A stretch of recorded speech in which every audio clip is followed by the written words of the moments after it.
даты. Гэта толькі вехі гісторыі. А для салдат, чые навек закрыты вейкі, няма ўжо дат, ніякіх дат. За рысай той маўкліва, пуста, і на дарогах крыжавых узводзім помнікі і бюсты. Мы не для іх, а для жывых. І для дзяцей, каб не зблудзілі ў гушчары нікчэмных дат, каб памяць песні нарадзіла аб неўміручасці салдат. Добрый дзень, паважаныя шасцікласнікі! Звярніце, калі ласка, увагу на выдзеленыя словы. Яны з'яўляюцца займеннікамі. Сёння на уроку мы пагаворым з вамі пра ўказальныя займеннікі. Ну і адначасова, як вы здагадаліся з эпіграфа, наведаем помнікі, прысвечаныя Другой сусветнай вайне. Запішыце, калі ласка, сабе тэму урока і прагледзьце наступны тэкст. Выпішыце з яго выдзеленыя словы.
Гэта 6 слоў павінна ў вас атрымацца, калі вы былі уважлівыя.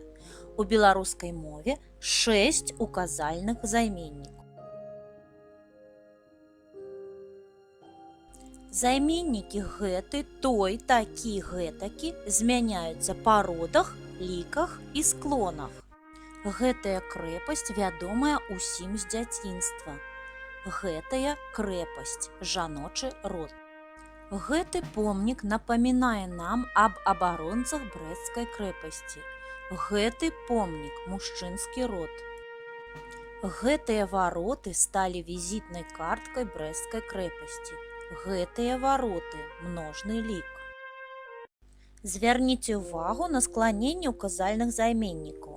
Указальныя займеннікі скланяюцца так жа, як і прыметнікі.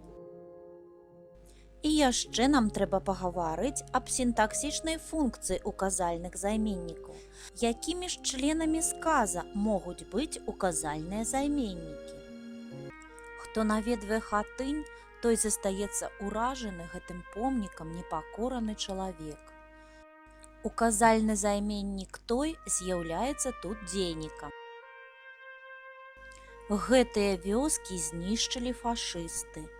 Указальны займеннік гэтыя з'яўляецца азначэннем. 3 бярозкі нагадваюць аб тых, хто загінуў падчас вайны. Указальны займеннік аб тых з'яўляецца дапаўненнем. Падвядзём вынікі. Указальныя займеннікі указваюць на прадмет, прымету, колькасць, змяняюцца па родах, ліках, склонах, у сказе з'яўляюцца дзейнікам, дапаўненнем і азначэннем. Прачытайце, калі ласка, тэкст, выпішыце з яго словаслучэнне з указальнымі займеннікамі. Вы не знойдзеце гэтую вёску на карце Беларусі. бо жыццё ёй спынілася 22 мая 1943 года. Усіх жыхароў вёскі спалілі ў хлеве, а дзяцей да 10 год патапілі ў калодзежы. Зараз на месцы Шунеўкі знаходзіцца вялікі мемарыял пра клён фашызму. Комплекс увасабляе вуліцу вёскі, ад якой засталіся толькі фундаменты хат і гаспадарчых будынкаў, а таксама прыступкі, якія вядуць да іх. Каля кожнага ўваходу ў хату вечнае полымя з камня, на якім напісаны імёны іх былых гаспадароў.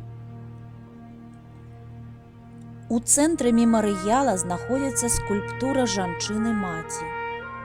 За яе спіной брама з абламанай бэлькай, на якой размешчаны 3 званы. 3 званы – сімвал таго, што кожны трэці жыхар Докшыц загінуў у гады вайны. А на самым версе брамы можна прачытаць актуальныя радкі Рыгора Барадуліна.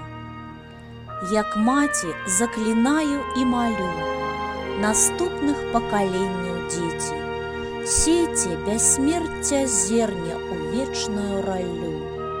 Праклён вайне, што сее смерць на свеце.